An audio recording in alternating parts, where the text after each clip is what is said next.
Hi guys, we're going to go over trimming today. So I've got, I'm on the wheel. I've got some trimming tools with me. I've got a pot that is leather hard. I threw this the other day, but on the bottom you can see it hasn't been treated at all. So it's thick and heavy down here. What I want to do is take the bottom and make it look like I care about it so that the side of the bowl and the interior of the bowl have the same kind of curve. And then this is a little detail called the foot that you can add to your piece to make it look a little bit fancier. But you can also just do a flat bottom if you want.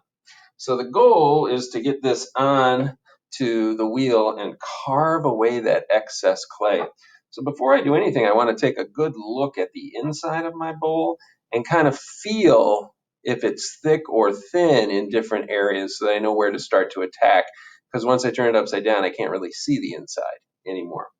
I'm using a Giffen grip, and when I hold on to the bottom of the Giffen grip and turn the top, the sliders, those blue pieces, either move in or out. Now, if I push on them, they shouldn't move very much, but if they do, I may have to reset them.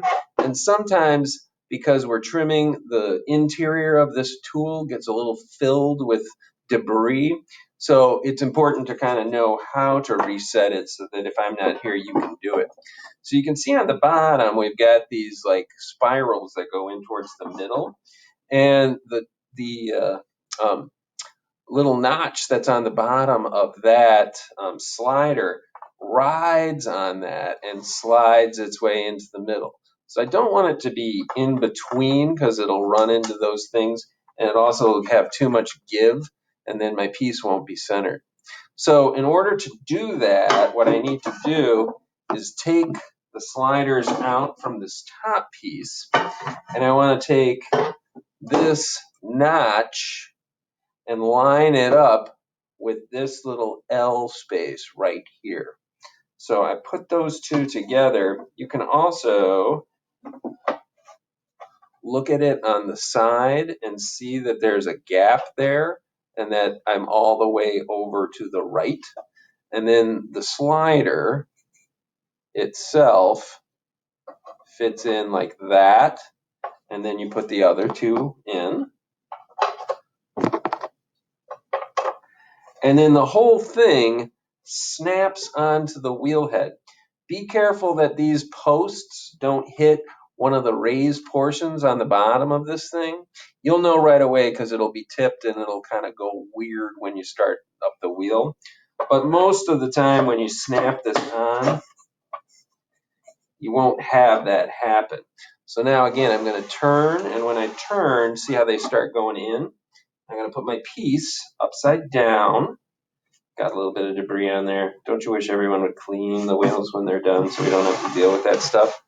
But I want all three sliders to touch, and when I push on it, I don't want any shifting. I want to tighten it up enough that it's not going to move around at all. So again, it's got to be leather hard or a little bit shy of leather hard. Otherwise, when you squish it, you're going to squish the form. And when you try to carve away, it's probably going to stick to the tool.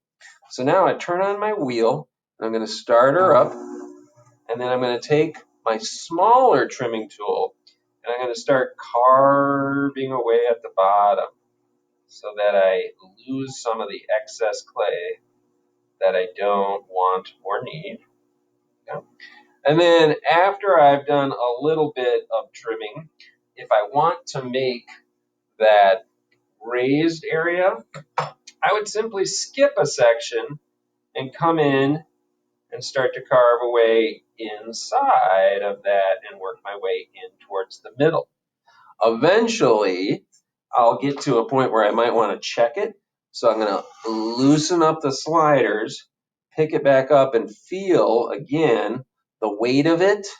Look at the shape of it, see if it looks like it's curving in, and then decide if I'm going to continue trimming or not. When I'm all done, these little brown pieces that are left over, those can go in the brown reclaim. But if anything ends up on the floor, just sweep it up and throw it away because we don't want to start getting dirt from our shoes mixed in with our reclaimed clay. So that's enough to get you going on trimming. I'll see you in